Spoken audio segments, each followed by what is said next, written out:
So when you look at the really unique, bizarre things humans have come up with, ranging from cave paintings to Snapchats and everything in between, probably the most unique and universal thing we've come up with is this religion business. When you talk about symbolic, metaphorical thinking, essentially there has been no culture on earth that has not invented some form of what could be termed meta-magical thinking, attributing things that cannot be seen, faith-based belief systems, things of that sort. It's universal.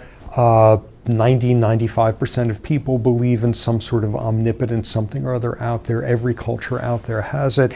People have endlessly speculated about the evolution of religiosity, and at least in terms of westernized religions, it makes perfect sense why they've evolved, because they're wonderful mechanisms for reducing stress.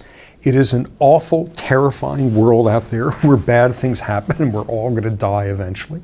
And believing that there is someone responsible for it, at least gives some stress-reducing attributes built around understanding causality.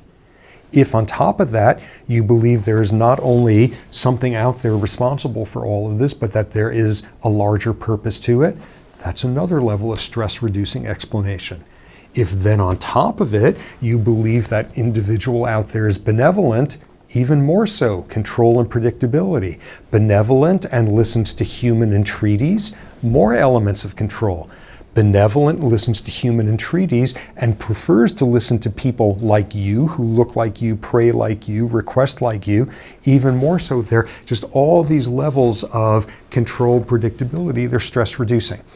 And what is infuriating to me as an utter complete atheist is a very, very solid literature showing the health benefits of religiosity.